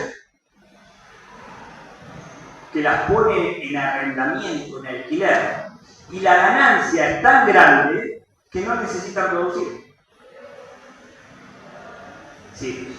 ¿Quién es el que termina trabajando? Bueno, el arrendatario, el productor, para decirlo en términos, si quiere, prácticos, y después intervienen otros tipos de trabajadores, como son los ingenieros, bueno, después intervienen lo que son los pools de siembra o lo que es las empresas de comercialización, pero hay una parte que es la que se cruza de brazos, se sienta, ve llover la divisa sin aportarle trabajo, sin arriesgar. Ese sector es el que se va a ver beneficiado del Pacto Roca-Rancina, pero obviamente es el sector que va a poder aguantar el impacto de la crisis, no así el pequeño chacarero, al que le va a costar muchísimo, no así el peor, o aquel que tenía una parte minúscula del campo. ¿Qué va a hacer ese sector? Que ya no encuentra, obviamente la crisis rural no encuentra la posibilidad de proveerse, digamos, de los recursos. ¿Qué va a hacer ese sector del campo, tanto en Córdoba, de Buenos Aires, en Santa Fe? Va a tener que ir a la ciudad. ¿A qué ciudad? A las grandes ciudades. A la ciudad de Buenos Aires, a la ciudad de Rosario, a la ciudad de Córdoba, y acá se concentran o se empiezan a consolidar los grandes complejos poblacionales. El Gran Buenos Aires, ¿cuándo el Gran Buenos Aires empieza a adquirir tales dimensiones en este proceso? Sí. Buenos Aires, ¿qué es el Gran Buenos Aires? ¿Qué es el Córdoba? Buenos Aires y los alrededores, Córdoba y sus alrededores, Rosario, el Gran Córdoba, el Gran Rosario. ¿Cuáles son esas zonas que en esta época empiezan a asumir buena parte de esa población rural? Bueno, sabemos Avellaneda, Berizo, Lanús, Morón, bueno, La Matanza, lo que es todo ese municipio, y tenemos un proceso de urbanización, de migraciones internas que van consolidando una población urbana cada vez mayor y que van acentuando esa disparidad poblacional. El sector central de la Argentina aumenta su población y los sectores periféricos siguen atravesando, digamos, las mismas dificultades económicas, porque no pueden proveer al mercado externo de bienes ni siquiera al mercado interno. Y uno puede decir, bueno, aumenta la clase trabajadora o la clase obrera, sí. El problema es el que señalamos siempre. ¿Cuáles son las condiciones en las cuales esos sectores obreros trabajan? Sí, es cierto. La ciudad, con la expansión de las fábricas, producto de la industrialización, les ofrece gran cantidad de oferta de mano de obra. Ahora, a nivel de lo que es salarios y retribuciones y de vivienda, porque es una ciudad que no soporta la cantidad de población que viene, si no puede almacenarla, no puede dar una vivienda, y bueno, muchos de estos sectores tienen que acudir o tienen que conformarse con vivir en habitaciones o en lugares fiscales, que se va a llamar posteriormente las villas miseria, que empiezan a aflorar en esta época. Producto de cantidad de personas que van desde el campo, de los ciudades rurales a la ciudad, pero que una ciudad que no puede, digamos, brindarle la vivienda. No podía dar una vivienda de calidad en los sectores que ya estaban, en muchos casos, imagínense a los sectores que recién vienen. Entonces, esta clase obrera que se multiplica, este proceso de industrialización que es importante, pero que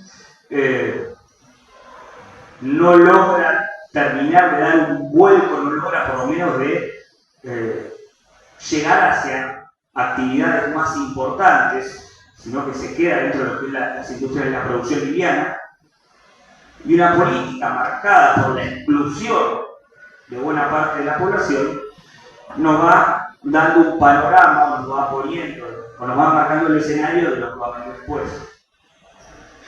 Sin hablar de lo que es el carácter simbólico. Es decir, que era la imposibilidad que tenían los sectores populares o la falta de reconocimiento por parte del Estado. El problema de esa falta de reconocimiento era que no era solamente a nivel salarial, sino que desde el Estado no había una reivindicación hacia los grupos más marginados de la sociedad a nivel socioeconómico. Que eso es algo que va a cambiar por el peronismo. El peronismo no solo va a ofrecer o le va a permitir a los trabajadores adquirir un nivel de consumo o un nivel de bienestar que antes no tenían ni se imaginaban tener, sino que les va a dar una importancia, los va a poner en un lugar, les va a dar un carácter de decisión, les va a dar una posibilidad de decidir sobre los asuntos políticos que nunca antes habían tenido. Entonces no se va a tratar solamente de una ciudadanía económica o de una democratización económica, sino de una democratización social. Los sectores trabajadores van a tener un rol en lo social, en lo simbólico y en lo cultural que nunca habían tenido.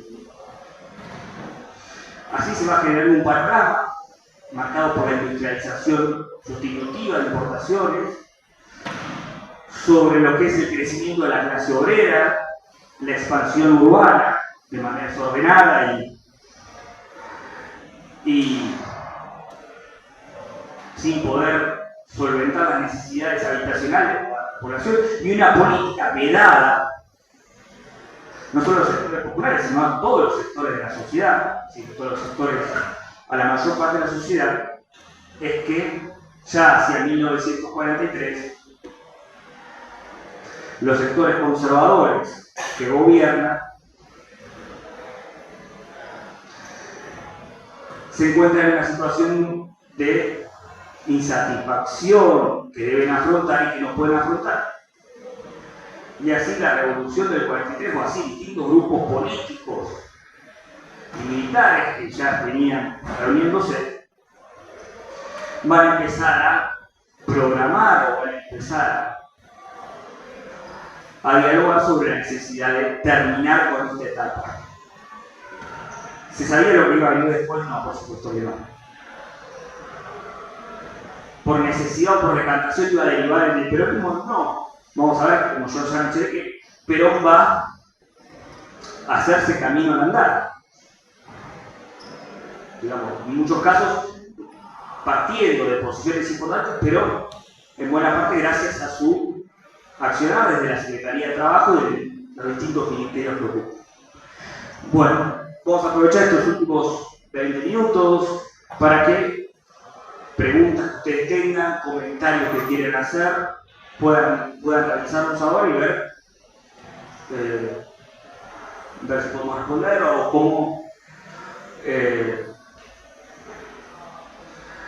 cómo digamos, seguir con esta dinámica. Así que, compañeros, ¿alguno tiene una pregunta? Compañero. ¿Cuál fue el acto que desencadenó todo este estado? El acto material. Bien. Sí. ¿Cuál fue el acto material que desencadenó el golpe de Estado? Bien, la pregunta, si nos metemos en la parte concreta, lo vamos también a repasar la clase siguiente. El Poder Ejecutivo estaba controlado por distintos partidos conservadores de las provincias y una parte de la Unión Cívica Radical. La Unión Cívica Radical siempre tuvo dos tendencias. Una tendencia más de índole popular, como han escuchado ustedes, que era el irigoyenismo, y una tendencia más conservadora. Dentro de la tendencia conservadora había una agrupación que se hallaba dentro de lo que era el oficialismo junto a los conservadores y se ocupaban de la administración del gobierno. Había elecciones, como sabemos, pero estaban completamente manipuladas. ¿Qué es lo que sucede? Bueno, En 1900, hacia finales de 1930, digamos, el presidente era un radical de esta vertiente, que era Ortiz.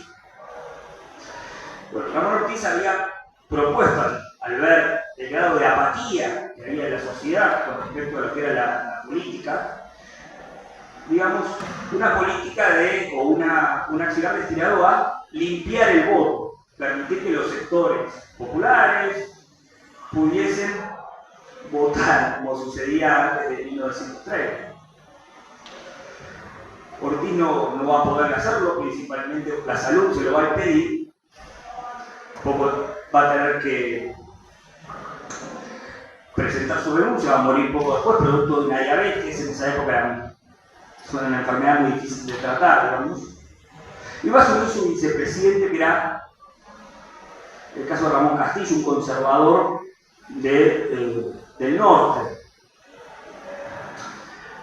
Castillo decide dar marcha atrás toda la política democrática de Ortiz.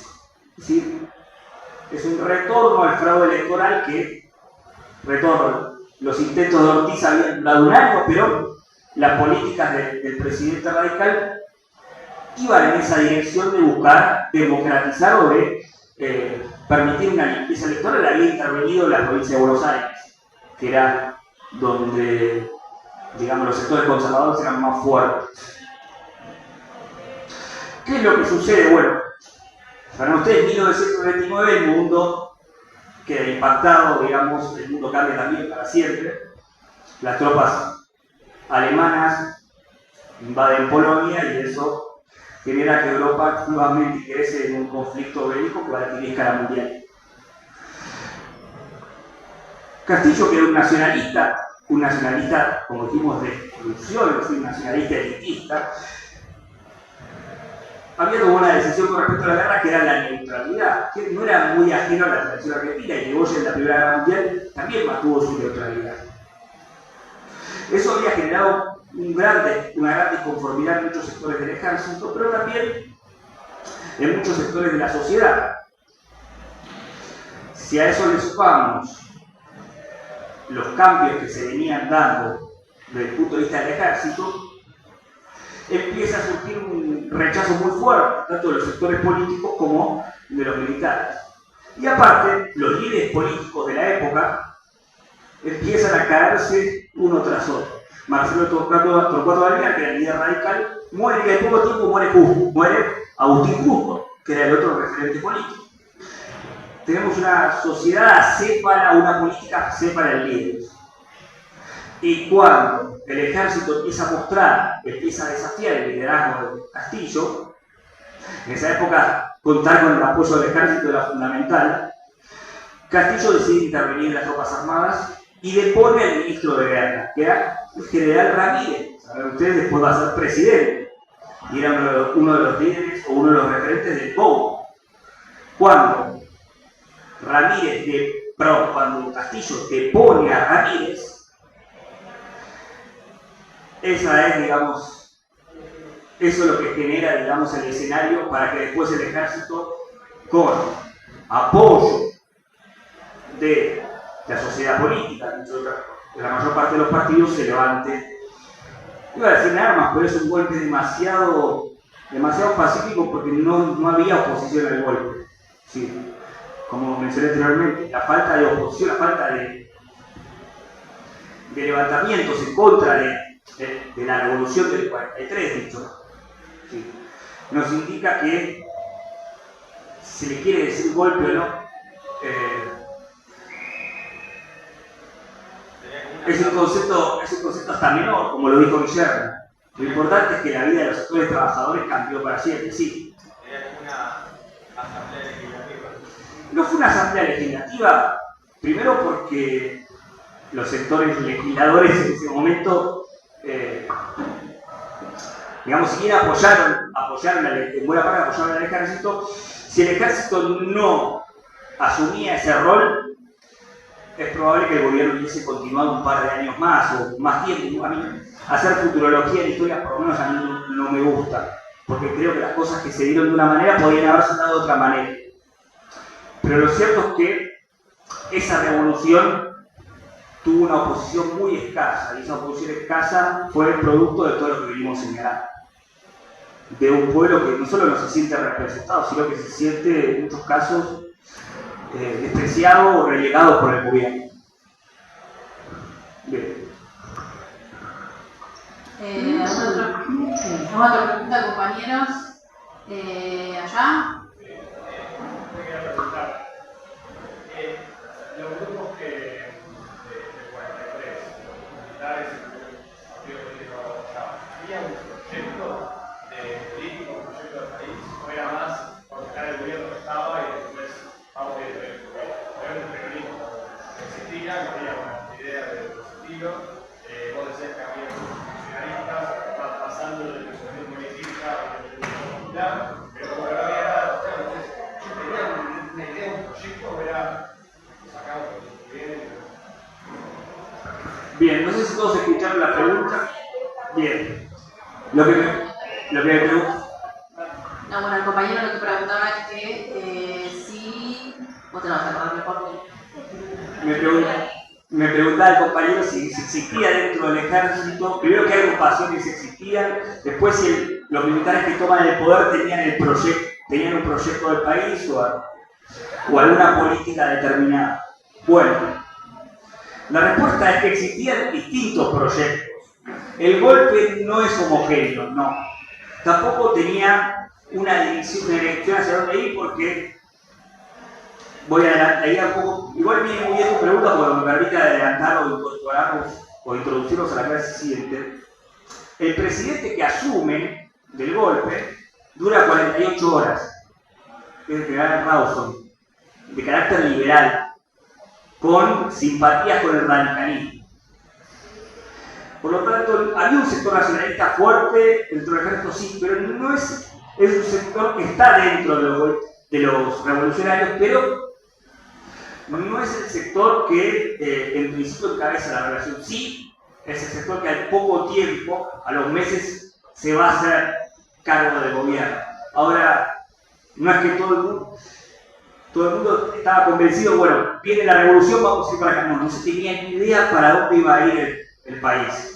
Es decir, había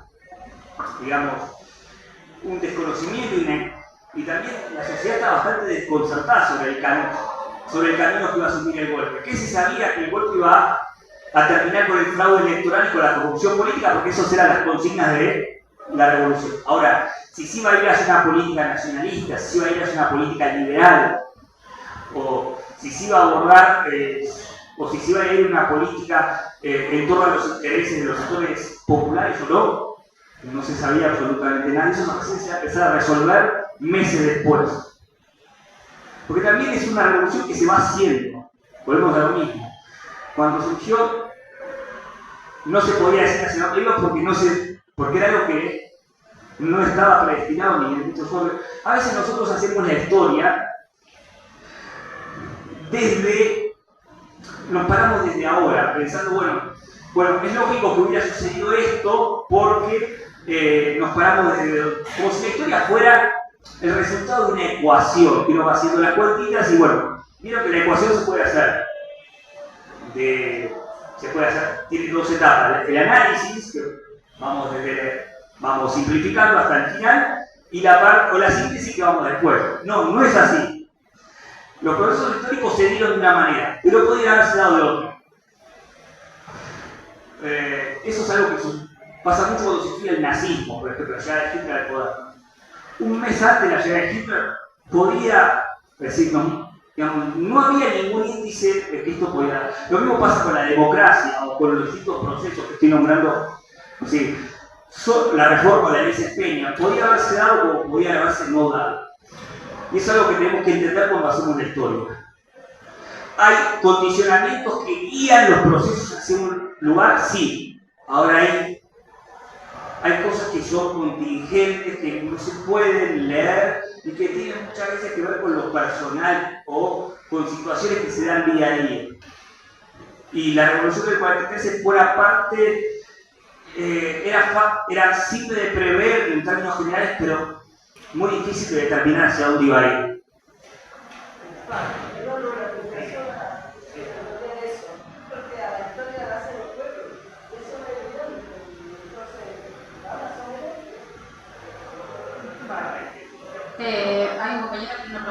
¿Quién? Ah, sí. ¿Qué función cumplía Farrell?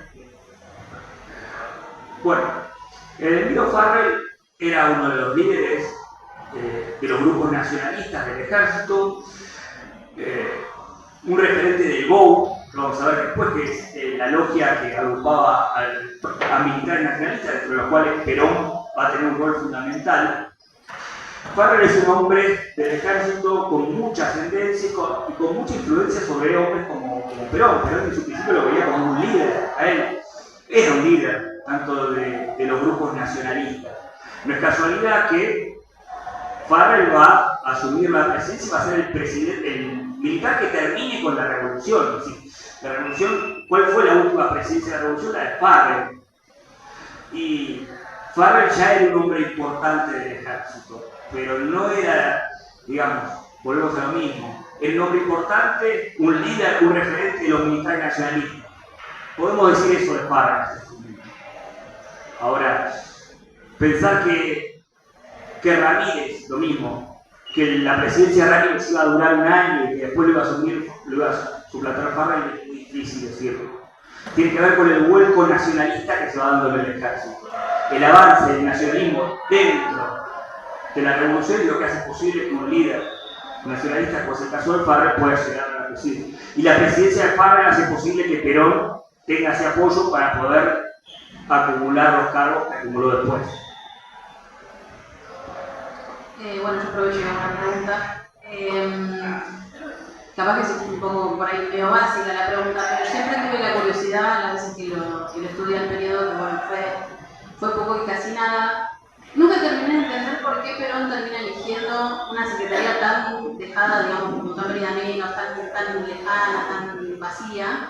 Digamos, tenemos como algún tipo de idea de quizás a través de su formación o qué es lo que lo impulsa a él a elegir particularmente esa secretaría cuando llega al poder, si es que lo sabemos. Perón crea la secretaría, es decir, ahí tenemos un punto esencial. Y está muy buena la pregunta que haces en el sentido de que Perón ve algo que nadie ve. Y eso hay que entenderlo de esa manera. Cuando Perón pide autorización para crear la secretaría, muchos sectores del ejército por ahí lo vieron como, algunos lo entendieron muy bien, ¿no? Pero otros dijeron, bueno, porque veían esa secretaría como algo intrascendente o algo por el cual no se podían lograr grandes transformaciones. Más allá de la secretaría o no, lo que importa es la voluntad de Perón de poder reunir a los sindicatos y establecer y empezar a cambiar las reglas del mundo del trabajo.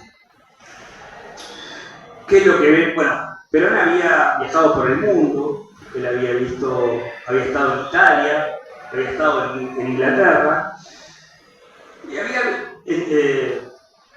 había comprendido un poco el funcionamiento de los movimientos nacionalistas, como en Italia fue el fascismo, o en Inglaterra, si bien no tomaron el poder, también hubo movimientos de ese estirpe,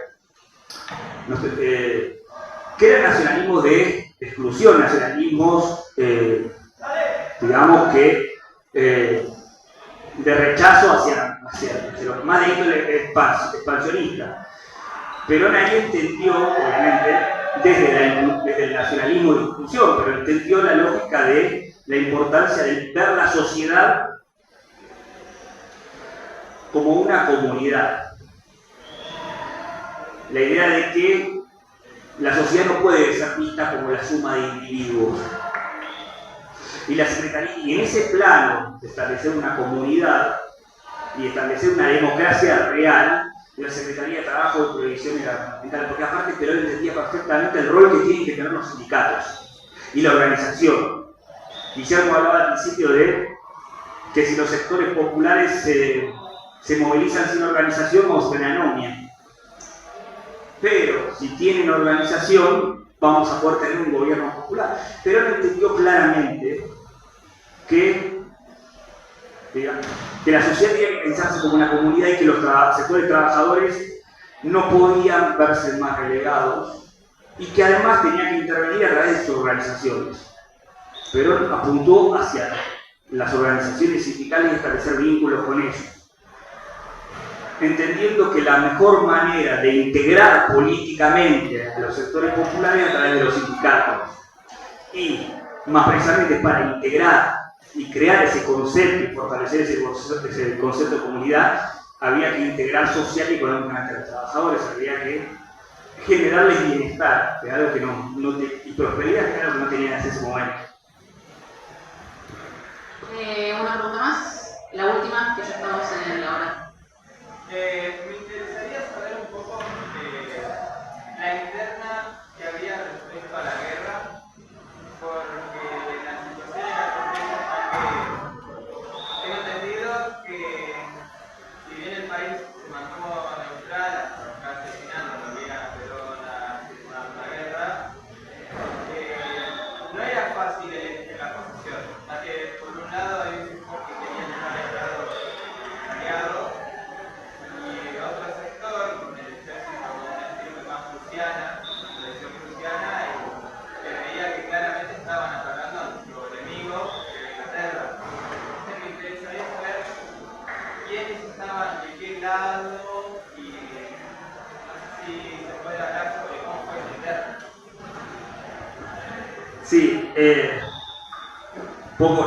la pregunta tenía que ver sobre qué internas había en el ejército sobre la postura a tomar en favor o en contra del eje, digamos, de los sectores que tienen que ver con Alemania, Italia y Japón. Bueno, un poco era introducirnos, la idea era un poco era verlo eso después en las clases posteriores, pero adelanto un poco. La guerra claramente impacta en el gobierno.